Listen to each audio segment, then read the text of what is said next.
ಅತಿಶೇಷಗಳ ಪರಿಚಿತ ಸಂಚಯದಿ ನರಹಸ್ತಿಶೇಷಗಳ ಪರಿಚಿತ ಸಂಚಯದಿ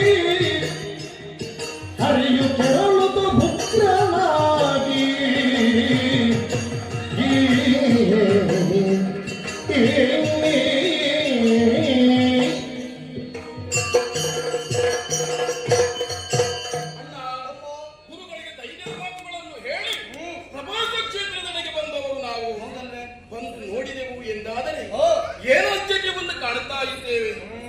ಎಲುಬುಗಳ ರಾಶಿ ಹೌದು.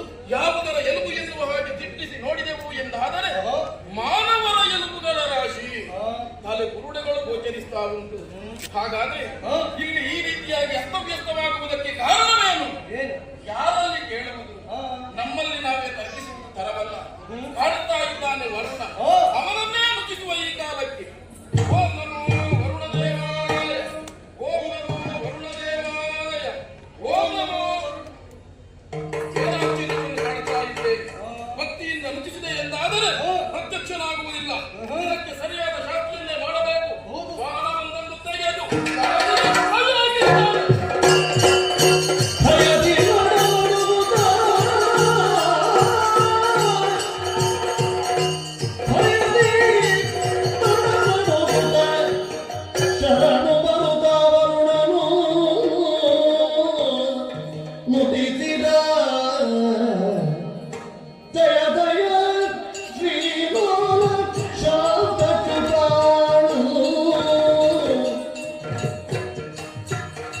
ಭಯವಿನಾಶನೆ ಪ್ರಮಾದವನೇ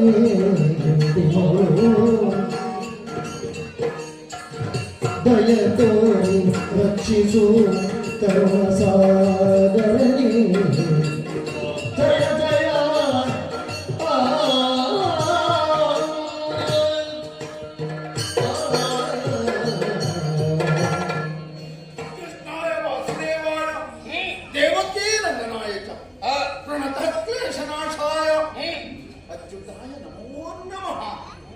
ಪ್ರಭೋ ಸಿಟ್ಟಾಗಿ ಕಡಲ ಜಲವನ್ನೇ ಗೊತ್ತಿಸ್ತೇನೆ ಅಂತ ಅಬ್ಬರಿಸಿ ಬಿಡ್ತಾರೆ. ಹೌದು ಪ್ರಭೋ, ಆಗುವುದಕ್ಕೆ ಇದು ಪ್ರಭಾಸ ಕ್ಷೇತ್ರ. ಮನುಷ್ಯರು ಬದುಕಿನಲ್ಲಿ ಮಾಡಿದಂತಹ ಪಾಪವನ್ನು ತೊಳೆಯುವುದಕ್ಕಾಗಿ ಈ ಕ್ಷೇತ್ರವನ್ನು ಸೇರ್ತಾರೆ. ಹೌದು, ಆದರೆ ಇದು ಪುಣ್ಯಕ್ಷೇತ್ರವಾಗಿ ಉಳಿದಿಲ್ಲ ಪ್ರಭೋ. ಮನುಷ್ಯರ ಕಗ್ಗೊಲೆಯಾಗುವಂತಹ ಕ್ಷೇತ್ರವಾಗಿ ಪರಿವರ್ತನೆಗೊಂಡಿದೆ. ಯಾಕೆ ಹೀಗೆ? ಏನಾಯಿತು? ಜಲದ ಅಧಿದೇವತೆ ನಾನು, ಪ್ರಶ್ನಿಸುವಂತಹ ಧೈರ್ಯ ನನಗಿಲ್ಲದಾಗಿದೆ. ಹೀಗಾಗುವುದಕ್ಕೆ ಬಲವಾದ ಕಾರಣ ಇದೆ. ಓ ರಮಾಧವ,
ಸರ್ವಜ್ಞನಾದ, ಸರ್ವಶಕ್ತನಾದ, ಸರ್ವಾಂತರ್ಯಾಮಿಯಾದಂತಹ ನಿನಗೆ ಎಲ್ಲ ಲೋಕದ ವಿದ್ಯಮಾನಗಳು ತಿಳಿದಿವೆ. ಆದರೂ ನನ್ನಿಂದಲೇ ಕೇಳಿ ತಿಳಿದುಕೊಳ್ಳಬೇಕು ಎನ್ನುವ ನೆಲೆಯಿಂದ ಪ್ರಶ್ನೆ ಮಾಡ್ತಾ ಇದ್ದೀನಿ. ಹೌದು ಪ್ರಭು, ಏನು?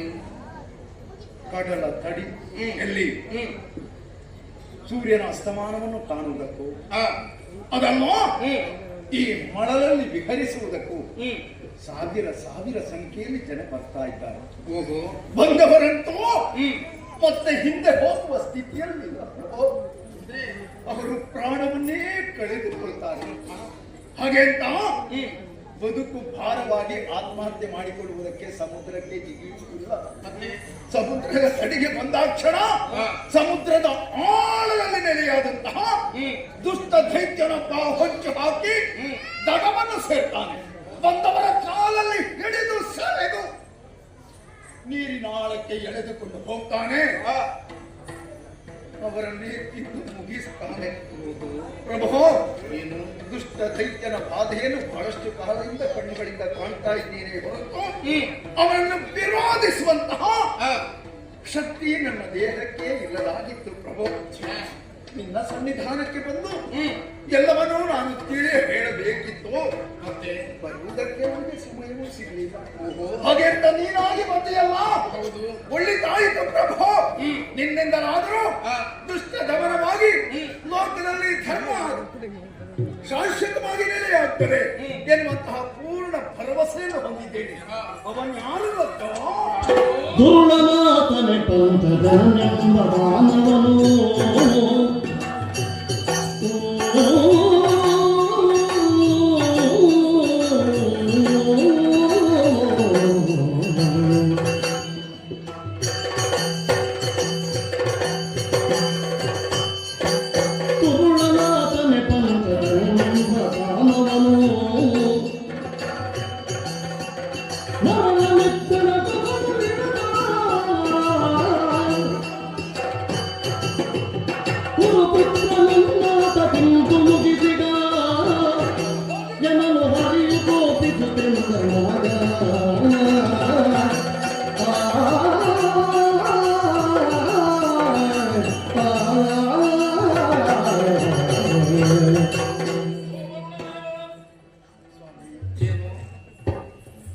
ಪಂಚಜನ ಎನ್ನುವಂತಹ ದುಷ್ಟ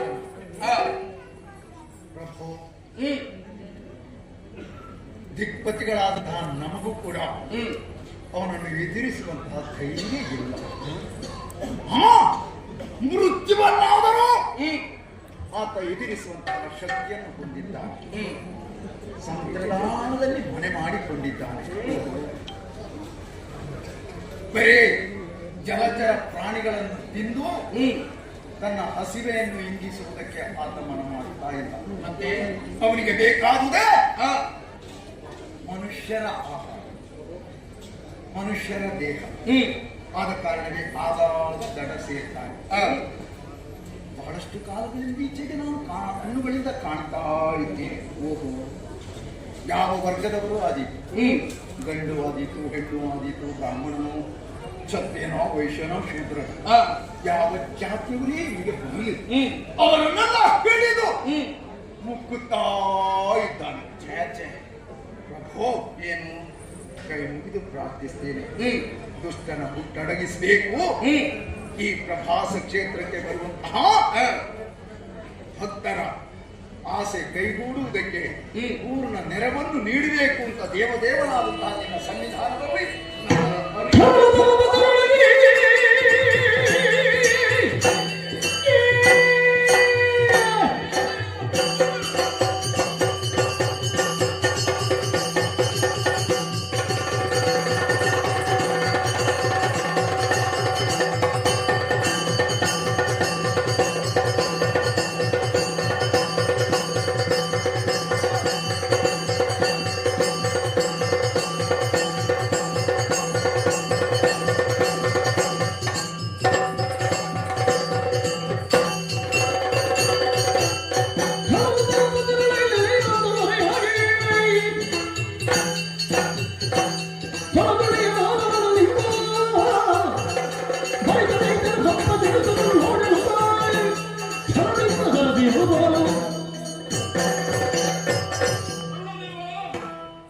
ನಿನ್ನ ಮನಸ್ಸಿನಲ್ಲಿದ್ದಂತಹ ಚಿಂತೆ, ನೋವು ಎಲ್ಲವನ್ನು ನೀವು ವ್ಯಕ್ತಪಡಿಸಿದವನಿದ್ದೀಯ.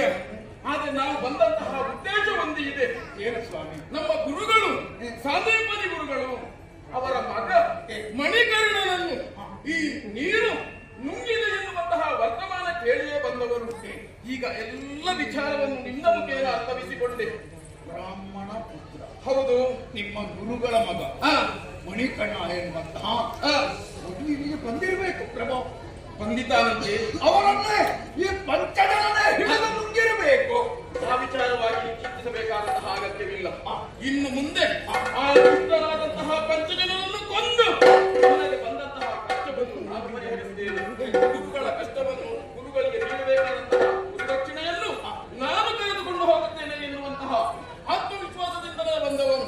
ಜಿದ್ಧೆಯನ್ನು ಬಿಟ್ಟು ಬಿಡಯ್ಯ ನೀನು. ಆಗಲೇ ದೇವ, ನಿಮ್ಮ ಮಾತಿನಲ್ಲಿ ಪೂರ್ಣ ವಿಶ್ವಾಸವನ್ನು ಹೊಂದಿದ್ದೇನೆ.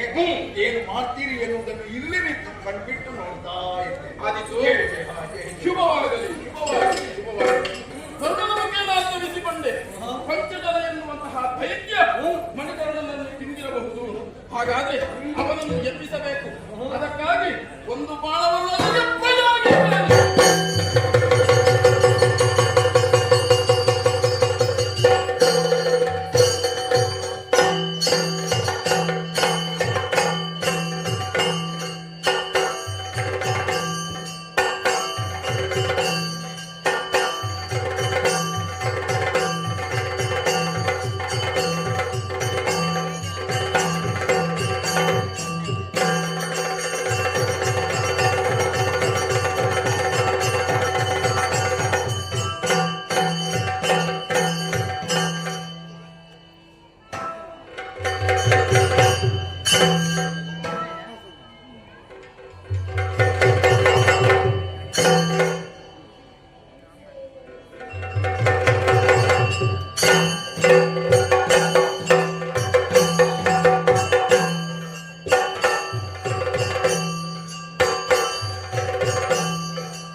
ರಾಕ್ಷಸಕಲೋದ್ಧಾರಕ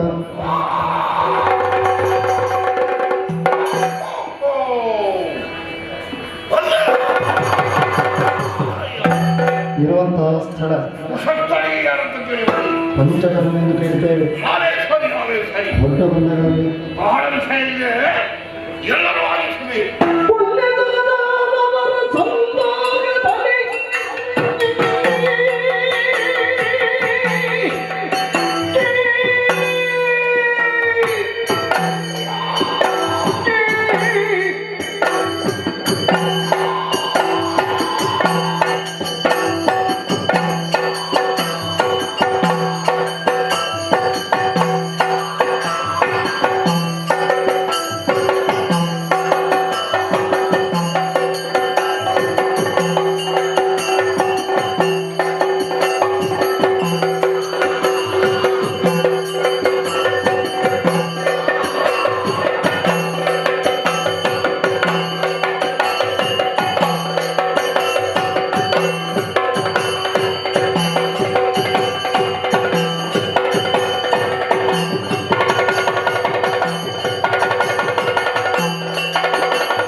ನೀವೇನು ತಿರುಗುದೇನು ಒಂದೇ ಕಡೆ ಕುತ್ಕೊಂಡಿದ್ದಾಗುದು ನಿಮಗೆ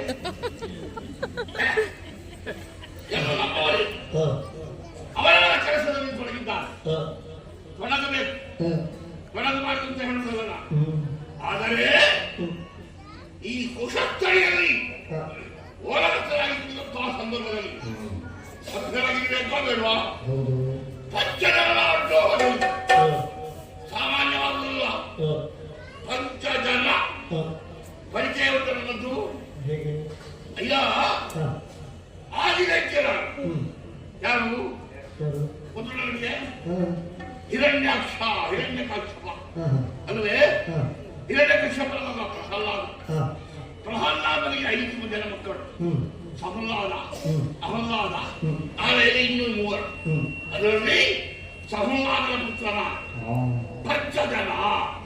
ನನ್ನೆಲ್ಲರೂ ಕಲಿಯುವುದು ಹಾಗೆ, ಹೇಗೆ ಬೇಕಾದರೂ ಕಲಿವಿ, ನನಗೆ ಅದರ ಬಗ್ಗೆ ಬೇಸರ ಇಲ್ಲ.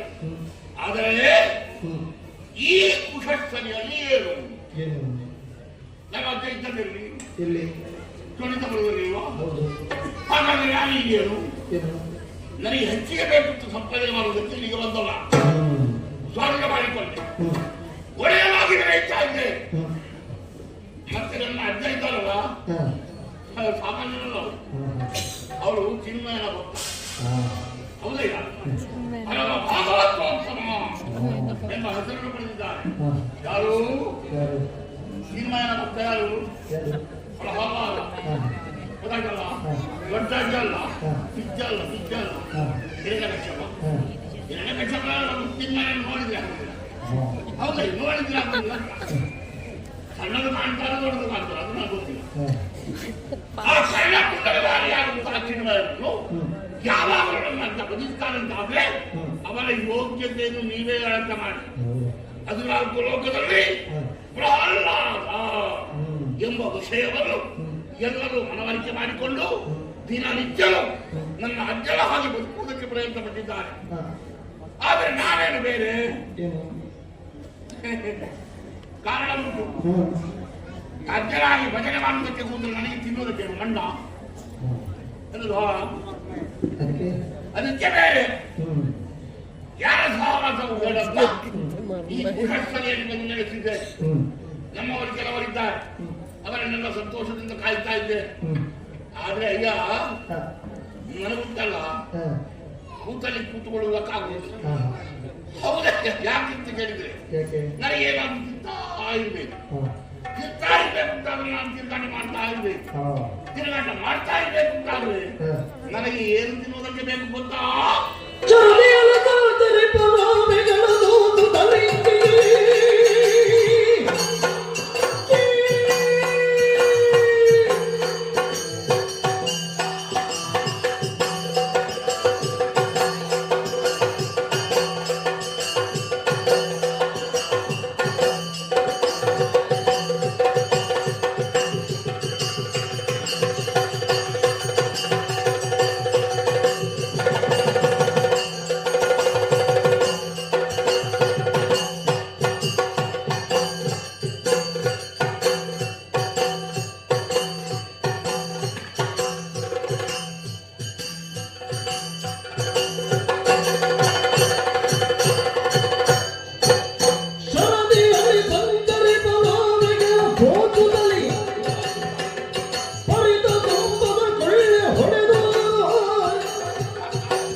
ಕಾಲದಲ್ಲಿ ಸಾಗರದ ತಡಿಯೇರಿ ನಿರತವಾಗಿದ್ದು ಬಿತ್ತ ಬಿಡದೆ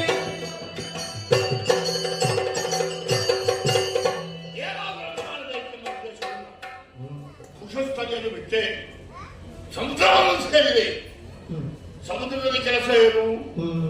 ಅಯ್ಯ, ನಾವೆಗಳು ತಿರುಗಾಡ್ತಾ ಇರ್ತಾರೆ.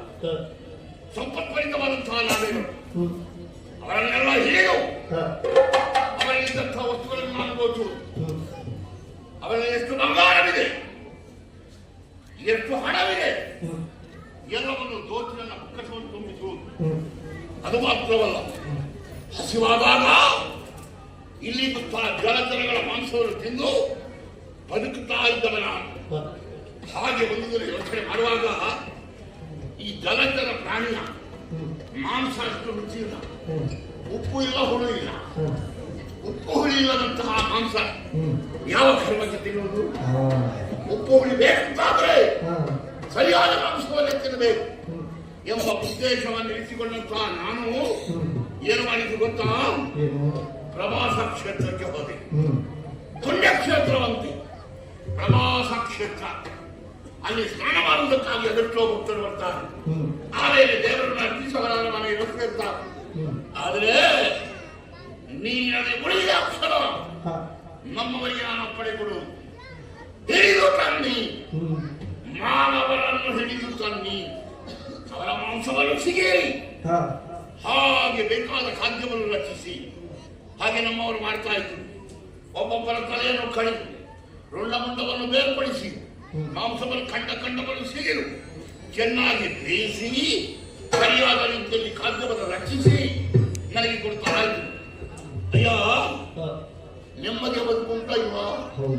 ಇದಕ್ಕಿಂತ ನೆಮ್ಮದಿಯಲ್ಲಿ ಸಿಗ್ತದೆ. ಹಾಗೆ ಯೋಚನೆ ಮಾಡ್ತಾ ನಾನು ಮಾನವರ ಮಾಂಸವನ್ನು ತಿನ್ನುತ್ತಾ ಈ ಸಮುದ್ರದಲ್ಲಿ ಯಾರಿಗೂ ಗೊತ್ತಾಗದ ರೀತಿಯಲ್ಲಿ ನಾನಿದ್ದೆ. ಹೇಗೆ? ಶಂಖದೊಳಗೆ ಅಡಗಿದ್ದೆ ನಾನು. ಶಂಖದೊಳಗೆ ನನ್ನ ವಾಸ. ಹಾಗಾಗಿ ನಮ್ಮವರನ್ನು ಕೆಲವರು ನನ್ನನ್ನು ಶಂಕಾಸುರ ಅಂತಲೂ ಕರೆಯುತ್ತಾರೆ. ಪಂಚಜನಾದಂತ ನಾನು ಕೆಲವರಿಗೆ ಮಾತ್ರ, ನಮ್ಮವರಿಗೆ ಪಂಚಜನ, ಶಂಕಾಸುರ. ಆದ್ರೆ ನಿನ್ನೆ ಒಂದು ಮಾಂಸ ತಿಂದೆ, ಎಷ್ಟು ರುಚಿ, ಏನು ರುಚಿ. ಸಣ್ಣ ಬಾಲಕ, ಹಸುಳೆ ಅಂತ ಹೇಳಬಹುದು. ಪುಟ್ಟ ಬಾಲಕರ ಮಾಂಸ ಒಂದು ಹಲ್ಲಿನಡೆಯಲ್ಲಿದ್ದರೆ ಮತ್ತೊಂದು ಹಲ್ಲಿನಡೆಗೆ ಪುಸ್ತಕ ಜಾತಿ. ಅಷ್ಟು ರುಚಿ, ಅಷ್ಟು ಮೃದು.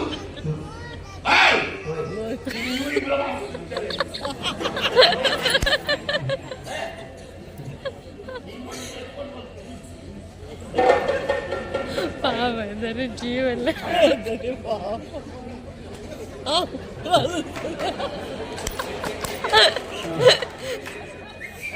ಹೇಗೊಂದು ಫೋಟೋ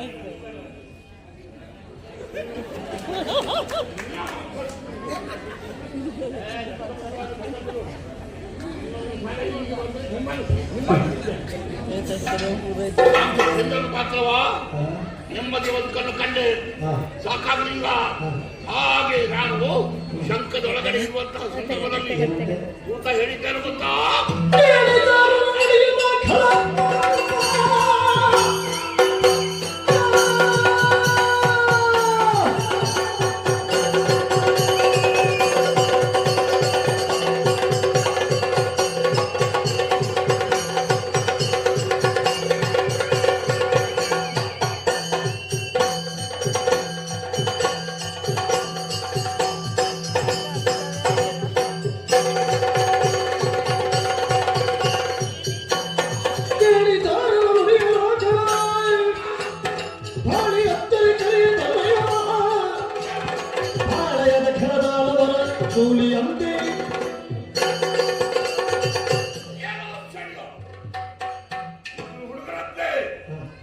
ನಮ್ಮವರಿಗೆ ಪಡೆದು ಈ ಸಮುದ್ರವನ್ನು ಸೇರಿದ್ದಾರಂತೆ, ನನ್ನನ್ನೇ ಹುಡುಕುತ್ತಾ ಇದ್ದಾರಂತೆ. ಹಾಗಾದ್ರೆ ಎಷ್ಟು ಸುಖಿಯವರಿಗೆ ಹೋಗುವ ಕಾಲಕ್ಕೆ ಬಂದ ಗುರುತಿಯಲ್ವಾ? ಸಾಯುವ ಕಾಲಕ್ಕೆ 10 ಜನ ಬಂದು ನಿಂತಿದ್ದಾರೆ ಹುಡುಕುತ್ತಾದ್ರೆ ನನಗೂ ಒಳ್ಳೆಯ ಅವಕಾಶ. ತುಡಿಯದೆ ಮಾಂಸ ಸಿಗ್ತದಲ್ಲ, ಫಲ ಮಾಡುವುದಿಲ್ಲ. ಯಾವ ದಿಕ್ಕಿನಲ್ಲಿ ಇಳಿತಾರೆ, ಯಾವ ದಿಕ್ಕಿನಿಂದ ಬರ್ತಾರೆ ನೋಡ್ತಾರೆ ನೋಡಿ.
ಯಾರೆಲ್ಲೋ ಹೋರಾದ್ರೆ ನೀನು ಬೇಡ, ಯಾರೆಲ್ಲೋ ಹೋರಾದ್ರೆ ನೀವು ಈ ಜನಕ್ಕೆ ಬರುವುದಕ್ಕೆ ತಗೊಂಡೇ ತರ ಹೋರಾದ್ರೆ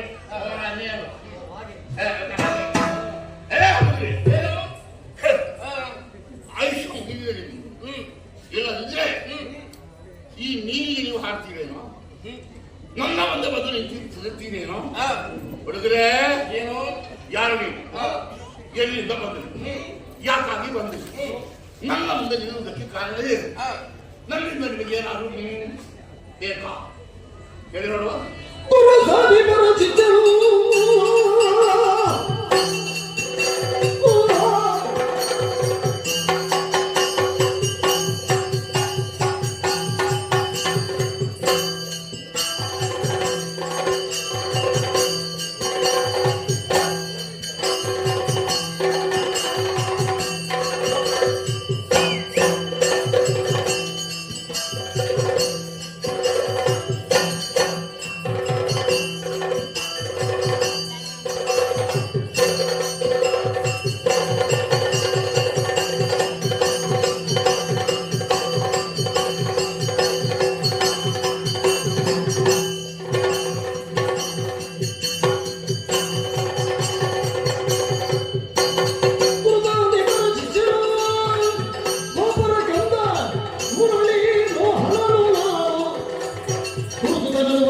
ವಯಸ್ಸೊಂದಿಗೆ ಬಂದಿರುವ ಸ್ಥಿತಿ ಕಾರ್ಯವೇ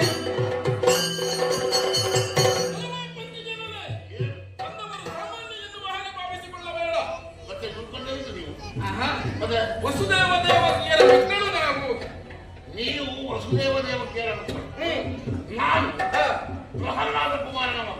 ಓಹೋ, ಕುಮಾರನ ಮಗ ಬನ್ನಿ. ಹೌದು, ನಾನು ಕೃಷ್ಣ. ಪ್ರಹ್ಲಾದನಿಗೆ ಅವರ ಮಗ ಕುಮಾರ. ಗೊತ್ತಾಯ್ತಲ್ಲ? ಮತ್ತೆ ಇವ ನನ್ನ ಅಣ್ಣ ಬಲರಾಮ. ನೀನು ಕೃಷ್ಣ ಅವಲ್ಲ? ಹೌದು. ಅದರಲ್ಲಿ ದೊಡ್ಡ ಇದು ವಿಷಯ ಉಂಟು. ಬಂದದ್ದು ನಾವೆಲ್ಲಿಂದ? ಎಲ್ಲಿಂದ? ಮಧುರೆಯಿಂದ ಬಂದವರು. ಒಳ್ಳೆದು. ಇಲ್ಲಿಗೆ ಬಂದ ಉದ್ದೇಶ ಏನು?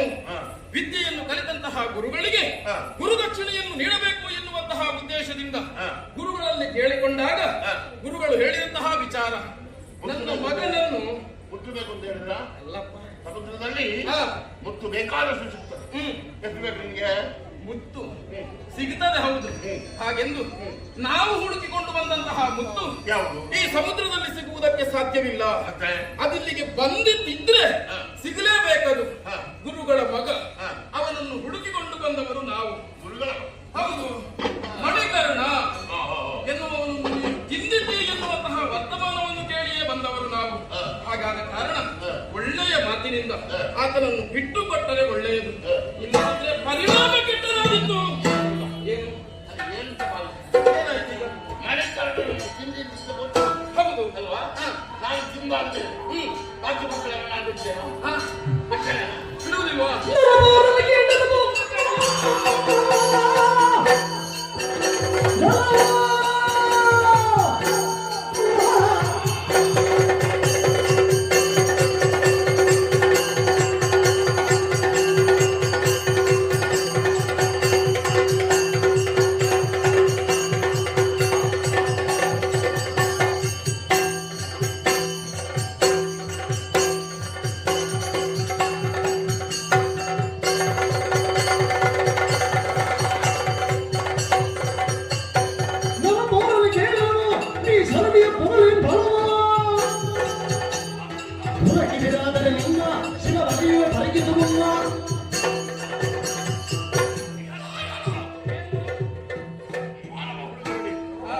ಸಮುದ್ರ ಸೇರಿದ್ದೀರಿ.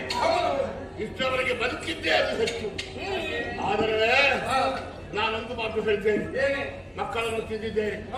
ಅದರಲ್ಲಿಯೂ ನಿನ್ನ ಗುರುಪುತ್ರನಾದಂತಹ ಮಣಿಕರ್ಣ, ಅವನನ್ನು ಭುಂಜಿಸಿದ್ದೇನೆ. ಅವ ಕರಗಿ ಹೋಗಿದ್ದಾನೆ. ಅವನನ್ನು ಕೇಳಿಕೊಂಡು ಬಂದ್ರೆ ನೀವು ಉಳಿಯುವುದಿಲ್ಲ. ನಿಮ್ಮಿಬ್ಬರ ತಲೆ ಕಡಿದು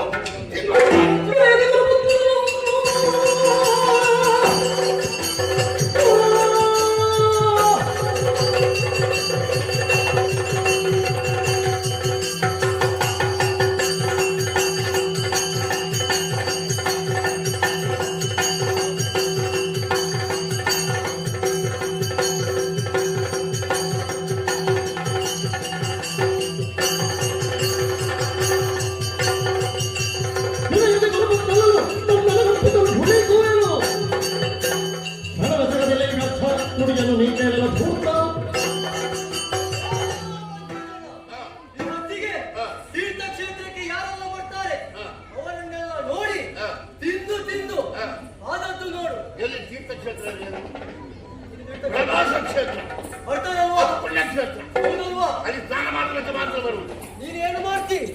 ಬಂದವರನ್ನೆಲ್ಲ ಓ ತಮ್ಮ ಅಣ್ಣ, ನೋಡೊಮ್ಮೆ ಸರಿಯಾಗಿ ನೋಡಿದ್ಯಾ? ತಿಂದು ತಿಂದು ಕೊಬ್ಬಿದ್ದು ನೋಡು. ಇವನಿಗೆ ಅದರಿದ ಅಹಂಕಾರವನ್ನು ನಿಲ್ಲಿಸಬೇಕು. ನಾನು ಕೊಬ್ಬಿದ್ರು ಇಷ್ಟರವರೆಗೆ ಹೀಗೆ ನಡೀತಾ ಇದ್ದೇನೆ. ಬದುಕಲಿಕ್ಕಿಲ್ಲ. ಒಂದೊಂದು ಸಾವಿರ ಎಂದು ಭಾವಿಸಬೇಡ. ಏನು ನಾವು ಕಿಸ್ತರಿದ್ದೇವೆ. ನೀನು ಅಷ್ಟು ಮಾತ್ರವಲ್ಲ, ಮಕ್ಕಳನ್ನು ತಿನ್ನದ್ದು ಮಾತ್ರ ಒಂದೇ ಉದ್ದೇಶವಲ್ಲ, ವರುಣನಿಗೆ ಕಷ್ಟವನ್ನು ಕೊಟ್ಟಿದ್ದಿ. ವರುಣನನ್ನು ನಿನ್ನ ಅಂಕೆಯಲ್ಲಿ ಇರಿಸಿದ್ದಿ ಎನ್ನುವ ವರ್ತಮಾನವನ್ನು ಕೇಳಿಯೇ ಬಂದವ ನಾನು. ಅವ ಹೇಳಿದ್ದಾನೆ. ಬರೋಣ ಸಿಕ್ಕಿದ್ದಾನೆ ಅವ. ಅಂಕೆ ಬಿಡ್ತೇನೆ ಸುಮ್ಮನೆ. ಅದಕ್ಕಾಗಿಯೇ ಪ್ರಶ್ನಿಸುವುದಕ್ಕಾಗಿ ಬಂದವರು ನಾವು. ಗೋಡೆ ಕಣ್ಣು ಮಾಡಿ ನೋಡಿದ್ರೆ ನಾನು ಒಂದೇ ಉದ್ದೇಶ ಅಲ್ಲ, ಉದ್ದೇಶ ಎರಡು ನಮ್ಮದು. ಉದ್ದೇಶ ಎರಡರಿಂದ ಮೂರಿಲ್ಲ. ನಾನು ಬಿಡುವುದಿಲ್ಲಪ್ಪ. ನೀ ಬಿಡದಿದ್ರೆ ನಾವು ಸುಮ್ಮನೆ ಬಿಡ್ತೇವೆ ಎನ್ನುವ ಹಾಗೆ ಭಾವಿಸಿಕೊಂಡೆಯ? ಏ ಹುಡುಗರೇ, ಏನು ನಿನ್ನಿಂದ ಏನಾಗಿತ್ತು? ನಿನ್ನಿಂದ ಏನಾಗಿತ್ತು? ರಣಭೂಮಿಯಲ್ಲಿ ಹೌದಾ? ಮಾಡುವ ಹಾಗೆ.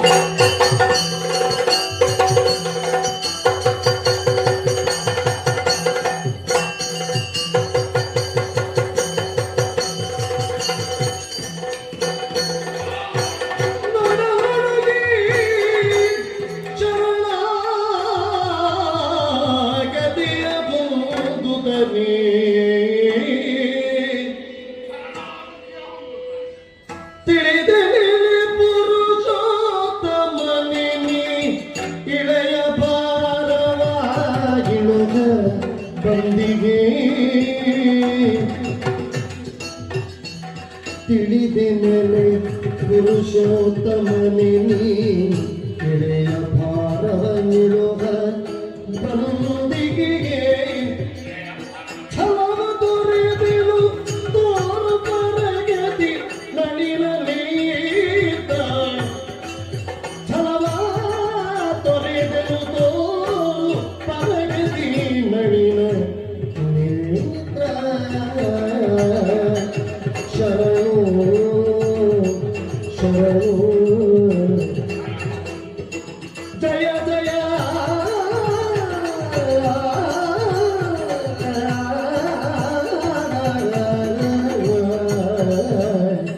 ಜಯ ಜಯ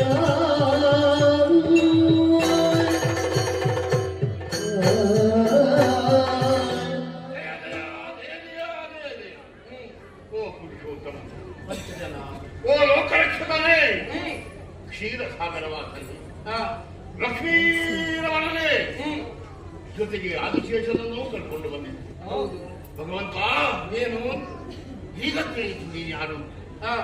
ನಿನ್ನ ಕೈ ಸ್ಪರ್ಶ ನನ್ನ ಈ ದೇಹಕ್ಕೆ ತಾಯಿದಾಕ್ಷರ ನನಗೆ ಸುಜ್ಞಾನ ಮೂಡುತ್ತಾ ಇದೆ ತಂದೆ.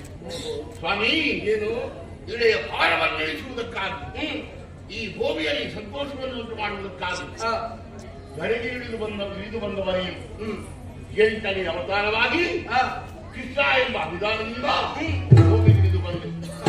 ಜೊತೆಗೆ ನೀನು ಮಲಗುವಂತಹ ಸ್ವಲ್ಪ ಆದಿಶೇಷ ಅವನನ್ನು ಅಣ್ಣ ಅಂತ ಸಂಬೋಧಿಸಿ ಜೊತೆಯಾಗಿಯೇ ಕರ್ಕೊಂಡು ಬಂದಿದ್ದೀವಿ. ಈ ದ್ವಾಪರ ಯುಗದಲ್ಲಿ ಆಗುವಂತಹ ಅನ್ಯಾಯಗಳನ್ನ ನೀನು ಮುಗಿಸಿ ಧರ್ಮವನ್ನು ರಕ್ಷಣೆ ಮಾಡುವುದಕ್ಕಾಗಿ ಬಂದಂತಹ ಭಗವಂತ. ಸ್ವಾಮಿ, ಏನು ನಾನೀ ಯುಗದವನಲ್ಲ, ಮತ್ತೆ ಕಳೆದ ಯುಗದವ. ಹೌದು ಸ್ವಾಮಿ, ಅಂದ್ರೆ ಆದರೆ ನಾನು ಸ್ವಲ್ಪ ದುಡುಕಿದೆ, ಹುಡುಕಿದೆ. ಅನ್ಯಾಯ ಮಾಡಿದೆ. ಓಹೋ, ನನ್ನ ಅಜ್ಜಂದಿರು ಹಾಕಿಕೊಟ್ಟಂತಹ ದಾರಿಯಲ್ಲಿಯೇ ನಾನು ಮುಂದುವರಿಯುತ್ತಾ ಇದ್ದೆ. ನಾನು ನಿನ್ನ ಭಕ್ತರಾಗುವುದು. ಮತ್ತೆ ಯಾಕೆ ಹೀಗಾದೆ? ಆದರೆ ಅಜ್ಜನ ಗೆರೆಯನ್ನು ಮರೆಸಿ ನಾನು ಸ್ವಲ್ಪ ಮುಂದುವರಿದೆ ದೇವರಿಗೆ. ಅದಕ್ಕೆ ಹೇಳುವುದು, ಹಿರಿಯರ ಮಾತನ್ನು ತಪ್ಪಿ ನಡೆಯಬಾರದು. ತಪ್ಪಿ ನಡೆದವು ಎಂದಾದರೆ ಇದೇ ಪರಿಸ್ಥಿತಿ ಆಗುತ್ತದೆ. ನನಗೆ ಈಗ ಅರ್ಥವಾಗುವುದು, ಹಿರಿಯರು ಕೆಲವೊಂದು ಗಾದೆಗಳನ್ನು, ಕೆಲವೊಂದು ಒಗಟುಗಳನ್ನು, ಕೆಲವೊಂದು ಪಥವನ್ನು ಎಲ್ಲವನ್ನು ತೋರಿಸಿಕೊಟ್ಟಿದ್ದಾರೆ. ನಾವು ಏನ್ ಮಾಡ್ತೇವೆ, ಅದು ಅದೆಲ್ಲ ಬೇಡ, ಅಗತ್ಯ ಇಲ್ಲ, ಅದನ್ನು ತೊರೆದು ನಾವು ಮುಂದುವರಿತೇವೆ. ಆಮೇಲೆ ಪರಿಣಾಮ ಗೊತ್ತಾಗ್ತದೆ. ನಾವು ಅದೇ ದಾರಿಯಿಂದ ಹೋಗ್ತಿದ್ರೆ ನಮ್ಗೆ ಏನೂ ಆಗ್ತಿರ್ಲಿಲ್ಲ. ಖಂಡಿತ ಭಗವಂತ, ಏನು ತಪ್ಪನ್ನೇ ಸಿಗಿದೆ. ನಾನು ಮಣಿಕರ್ಣನೆಂಬ ಆತನನ್ನು ನಾನು ಮುಗಿಸಿದೆ. ಆದ್ರೆ ಏನ್ ಮಾಡೋಣ ದೇವರೇ, ಕೊಡಾತನನ್ನು ಕೊಡುವುದಕ್ಕಾಗುವುದಿಲ್ಲ. ಯಾಕೆ? ನನ್ನ ದೇಹದೊಳಗೆ ಸೇರಿದಂತಹ ಆತ ಜೀರ್ಣವಾಗಿ ಹೋಗಿದ್ದಾನೆ. ಆದರೆ ಹಾಗಾದ್ರೆ ಅವನ ಆತ್ಮಜ್ಯೋತಿ ಎಲ್ಲಿದೆ? ನನ್ನ ಬಳಿ ಇಲ್ಲ. ನಿನ್ನಲ್ಲಿಲ್ವಾ? ಶೈಲಿಯಲ್ಲಿದೆ. ಓಹೋ, ಯಮಧರ್ಮರಾಯನ ಬಳಿಯಲ್ಲಿ. ಭಗವಂತ, ಏನು ನಿನ್ನನ್ನು ನೋಡಿದ ಮೇಲೆ ನಾನು ಏನು ಮಾಡಬೇಕು ಅಂತ ಗೊತ್ತಾಗುತ್ತಿಲ್ಲ. ಅಂದ್ರೆ ಅಂದ್ರೆ ಬದುಕಬೇಕು ಆಸೆ ಇಲ್ಲ, ಬದುಕಬೇಕು ಎನ್ನುವಂತಹ ಆಶೆ. ದೇವರೇ, ನಿನ್ನಲ್ಲಿ ಒಂದು ಇಲ್ಲ. ಏನು? ನಾನು ಬದುಕಿದೆ. ಪ್ರಹ್ಲಾದನ ಮಗ ನಾನು, ಅಂದ್ರೆ ಪ್ರಹ್ಲಾದನ ಪುತ್ರನ ಮಗ ನಾನು. ಓಹೋ, ಆದ್ರೆ ಮಾಡಿದ್ದು ಮಾತ್ರ ಅನ್ಯಾಯ. ಏನು ಮಾಡುವ? ಪ್ರಹ್ಲಾದನ ರೀತಿಯಲ್ಲಿ ನಾನು ಮುಂದುವರಿರಲಿಲ್ಲ. ಈಗ ಅರ್ಥವಾಗುತ್ತಾ ಇದೆ. ತಪ್ಪ ಅರಿವಾಗಿದೆ. ಈಗ ಭೂಮಿಯಲ್ಲಿ ಬದುಕಬೇಕೆ?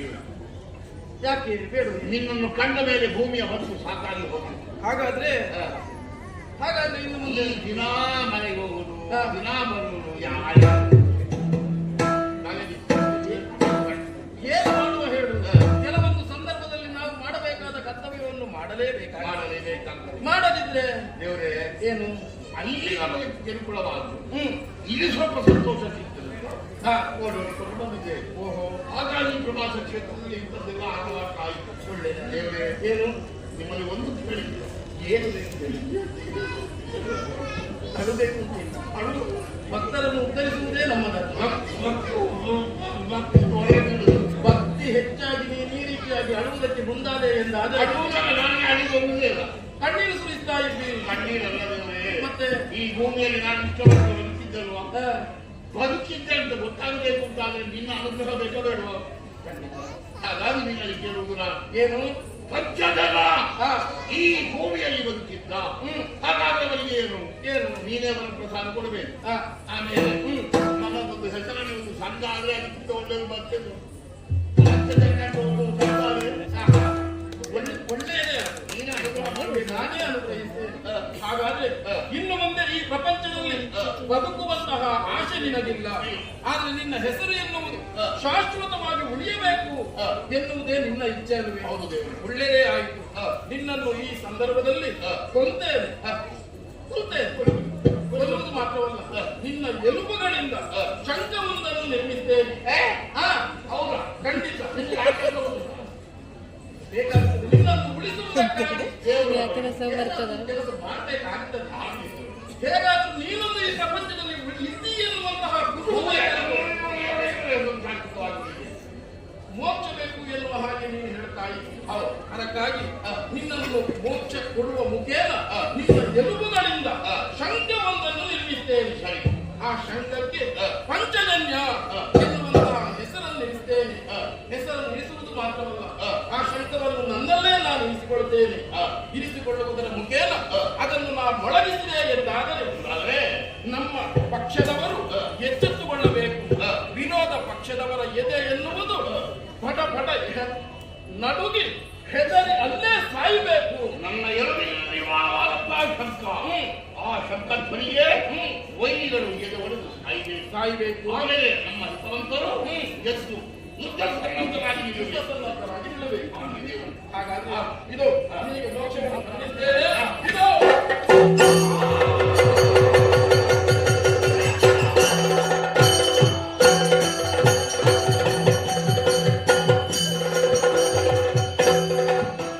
ಪಂಚಪಾಂಡವ ಪಿತರೋ ಕರುಣದಿ ಪಂಚಜನಸ್ತಿಯಲ್ಲಿ ನಿರ್ಮಿಸಿ ಪಾಂಚಜನ್ಯವ ಬಳಿಕ ಖಳಂಗಾಯ್ತು ಪರಮ ಪಾಂಚಜನ್ಯವ ನಿರ್ಮಿಸಿ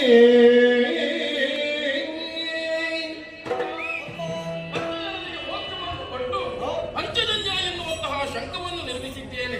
ಶತ್ರುಗಳ ಎದೆ ಬಡಿಯುವ ರೀತಿಯಲ್ಲಿ ಈ ಶಂಖವನ್ನು ಒಳಗಿಸಬೇಕು. ಈ ಸಂದರ್ಭದಲ್ಲಿ ಆತ್ಮಜ್ಯೋತಿ ಯಮನಲ್ಲಿ ಇದೆ ಎನ್ನುವಂತಹ ವರ್ತಮಾನವನ್ನು ಅವನೇ ತಿಳಿಸಿದ್ದಾನೆ. ಅದಕ್ಕಾಗಿ